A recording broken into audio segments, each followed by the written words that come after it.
let's get back to the studio with Natalie and hear what the chaps have got to say about that one. Welcome back to Matchday Live. I'm Natalie Pike and I'm still in the studio alongside Trevor Sinclair and David James. So that is half-time and City are losing at the London Stadium 2-0. Clearly not the result we were hoping for, gents. Trevor, what's happened in that first half? Well, we've had a lot of possession, as Alistair was just saying there, nearly 80%. We've created good situations. But we've not hit the target. Apart from Zinchenko's little free kick towards the end there, we've not hit the target, and we've got to be more clinical in them final phases. Going the other way, we said before the game, Jarrod Bowen, you know, he is pace, he's got intensity, he scores goals, and he's played on the last man, made runs in behind, and we've not tracked him, but we've not caught him offside either. So it's a big mistake on both sides with our high line. David, what do you think's happened in that first half? Well, like Trev said, I mean, there's a lot of possession, which we would have expected. But the shooting choices, I think, it's difficult. Fabianski hasn't made a serious save in this game, as Trev said, from the free kick. And I think it was a free kick rather than a free kick shot. There was a deflection that just went over. So there's been some close quarters. But shot selection, I think, has been the biggest issue here. Just not creating or taking the right shot at the right time. And like Trevor said, there's a high line there. The first one, half excusable, because that can happen. It's just a kick over a shoulder. But for the second one, you would think defensively, Zinchenko sort of stepping back, allowing Bowen to be onside, you would have been aware from the first one that they were going to try and feed balls into that big open space. Having said that, let's be right, the two finishes were superb. Jarrod Bowen going round Ederson for the first one and going through Fernandinho's legs for a goalkeeper, you can't do anything about it. So statistically, we've had 13 chances. We've had three, I think, on target. West Ham have had 3 chances in total, Trevor. So is it a case again that we've got to be taking these chances when we get them? We have to be, yeah. I mean, you have to be clinical, or else you're going to get beaten in games, especially when you play at the London Stadium against a potent forward line. We've already stated how well Jarrod Bowen's done this season. He's clinical, the pace in which and his selection. You know, the first one, he has to go around the keeper because Ederson comes out and closes the angle down. He's not really got something to aim for, so he goes round it. That's a decision that he's made, to go round the goalkeeper. The second time, he waits until the defender puts his legs across to try and block it, and he puts it through the defender's legs. You can't do anything about that as a goalkeeper. But from a forward line, from a forward's point of view, you aim to go between the legs. So it's almost like you're getting him into a position where you can take that shot and it'll go in the bottom corner and the keeper won't be able to save it. We give them too many opportunities, on that counter-attack that they've got. It's difficult to play against. We play against it pretty much all season. A deep block, you've got to be patient, you've got to keep the ball.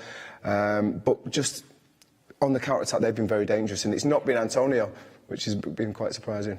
Yeah, and it clearly has been on the counter as well when you look statistically. David was 78% of possession, 78% possession for City in that first half. We've had 341 passes. West Ham have had 91. So, possession-wise, we are dominating, but they've had 2 chances on the counter and they've taken them. Yeah, it's that frustrating bit where you try and think that you know better than Pep.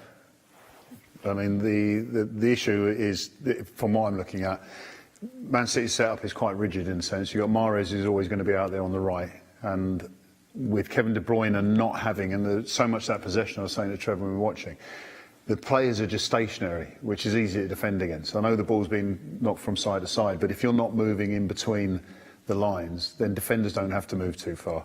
And at the moment, the one person that does that very well, consistently for me, is Phil Foden, who's not on the pitch. Bernardo Silva's done it a couple of times and he can get possession, and then when you look at Jesus, who's had half chances, once people start moving then you cause problems. So whether Pep changes the side in the second half, which I would like to see, I'd like to see Phil Foden there because I love him, or whether he gets the players to play more like they were doing right at the beginning of the game, in which case I think they'll open this West Ham side up. I still believe that they're in party mode, celebrating the end of Mark Noble's career at West Ham. So there's a wonderful opportunity to upset everything. So I think if they can get it right, then there is still a win in here for Manchester City. But it's got to be done. I don't see it. I don't see West Ham in party mode. I see him as a rigid, working hard for each other. They've got a 2-goal lead now. They'll work even harder to defend that. And the celebrations can wait until afterwards. And I'm sure that's what David Moyes would have said to the players. Forget about Mount Noble, without being rude to Mount Noble, but forget about this. We've got a job to do. They want to finish in 6th position in the Premier League this year. If they win this game and they win the game against Brighton last game of the season, it doesn't matter what Manchester United do. When I say and I think that's where their mentality is for me. I see them really focused on this game, and obviously with the result, the way it's gone at the moment, half-time, 2-0, they'll be delighted with that, but they'll still stay focused. We've got to get back into this game by taking that away from West Ham, and the only way to do that is be more clinical. If they get the next goal, they can get back into this game and they could go on and win it. How do you think the atmosphere is affecting the game then? Because obviously it is electric in there. It's a brilliant atmosphere at the London Stadium. You know, it took a while for the West Ham fans to kind of get it and get used to it. And I think over the years they've added things and made it much more like a home stadium. And they've had some great nights there now. So the fans are really behind the team. They love the stadium. They love the atmosphere. And, you know, they'll be loving what they're watching in the first half. So David, are you hoping to see Phil Foden come on now at half-time, or are you expecting maybe 60 minutes? No, half time. Yeah. Yes. The party mode, sorry, just so you understand, I'm not saying the West Ham players are in party mode on the field, but the whole atmosphere is party mode, which, if you're winning 2-0, makes you enjoy playing on the field, guaranteed. If you can stop the fans from being in party mode, then that translates to the pitch, and that's where you start getting the change of atmosphere. With regards to the stadium, they actually brought the stands in from behind the goals, closer to the pitch, which creates a better atmosphere.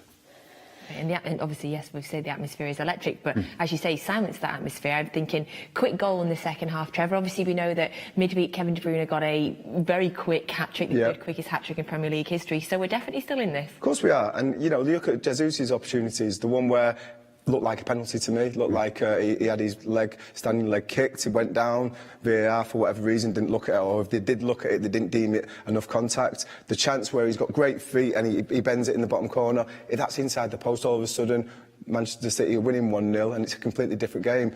They've had a few opportunities, just got to be more clinical. You know, they're not going to change the way they play. I think both wingers have been a little bit quiet for me, Mahrez and Grealish. A little bit more one-on-one situations, get wrong side of your man and put dangerous crosses in. But we need to work Fabianski a lot more than we have in that first half. Yeah, and we know we can. We know we can. 45 minutes is a long time, and we know what City can do. So fret not yet, Blues. Okay, we're going to have a look now at who's stat. It's time to let you know who it is. How did you get on at home? Did you get it after the first stat link like Trevor Sinclair, or did it take you a couple like David James? Right, let's have a little refresh. Clue 1, this player netted 38 goals in 187 appearances for the Hammers and has over 609 total appearances in the Premier League. This player played 106 matches for the England national team after making his debut in '99. And clue 3, which definitely for me, come on, you must have got it on that one, is one of 9 players and the only midfielder to have scored 150 or more goals in the Premier League. And looking at the silhouette now, yeah, I can see it, David. Trevor, you think you had it first? Who is it? Who's stat today? I think it's Frank Lampard. Is it Frank Lampard? There it is. Yes, it is. I never noticed before that Frank Lampard runs like that. Is that does he do that all the time? Frank. That's Frank. How did I do you know what threw me in the silhouette? The hair. Okay. Because it looked like he had sort of fluffy hair. I didn't realise it was, Yeah. Well, it is Frank Lampard. Congratulations to you at home if you got that right. I did. I mean, when you thought about players that had played for both City and West Ham, when I'd ruled you two out, ruled Zabba out, it was... Yeah. It was getting a bit easier, wasn't it, Blues? Right, thank you so much for sending in your questions via WhatsApp. Right, I've got a couple for you. Joe says, oh, come on, Joe, what sort of question's this? Of course the answer's yes, but I'll ask them anyway, Joe. Trevor, do you think we can come back from this? Definitely. David? Yes. There you go, Joe. See, nice and easy for you. Aaron asks who's going to be subbed off and subbed on in the second half? I'd probably look at the wingers. Maybe Mahrez first. I agree with JMO, he's been pretty quiet in that first half.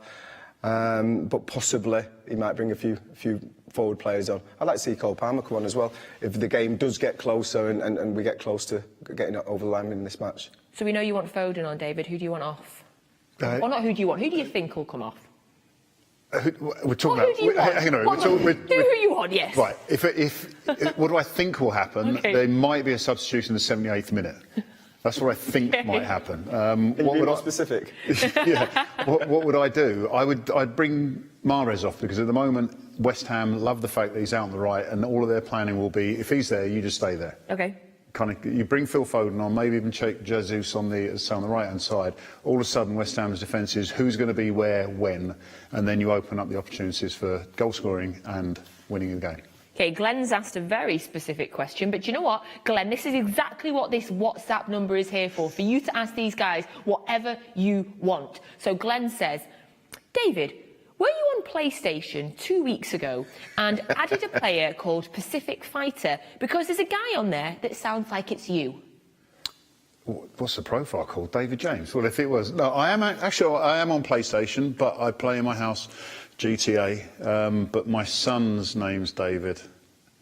Is it FIFA? Okay. If it's FIFA, it could be my son. Right, Glenn, you need to text us back and let us know what game it was, and at full time we will re-ask David the question. Give us more info, Glenn. Excellent use of the WhatsApp. This is what I like. Okay, Jessica's asked, did you ever catch a linesman or a ref while playing? Jessica! I think she means, like, did you ever, like, take one out by accident? I wish I could. I would like to have. I didn't, but I have seen it happen a couple of times where the linesman's been run into or by a player, but I'd love to do that. I think if I'd have taken out a linesman, that would have been an extension of the term sweeper-keeper. It certainly would have. Okay, we've only got a few minutes left of half-time now, so, Trevor, give us a prediction. What do you think is going to happen in this second half? Well, listen, I think, you know, Manchester City, we're going to be desperate to get back in this game. I feel for me, I'd bring on Sterling for a bit of pace and them out-to-win runs. We've seen how Bowen's execute that in the first half, running from the line infield. I think Sterling can do that as well. Foden, again, you know, great responsibility for the boy.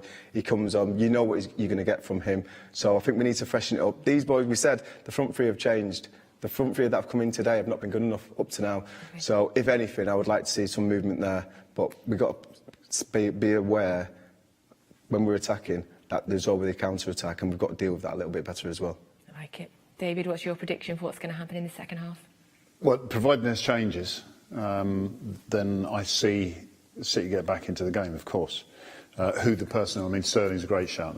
Just the pace and the guile to be able to sort of change things up. But defensively, I think that they've got to be more smart. Track your runners. Have a step up or track your runners. At that precise moment, he didn't either. He didn't step up to catch him offside, and he didn't track the runner, and all of a sudden we've got like there's many changes happening. Could see the teams coming out now. Just an update for you as well. It is 30 minutes gone at Wembley in the FA Cup final. It's still 0-0, and Chelsea have yet to have a shot. So best of luck to our women there. We'll be back at full time, hopefully discussing another incredible Manchester City comeback. Enjoy the second half, Blues. Over to you, Ali. Well, thanks, Natalie. Things can only get better, as they say.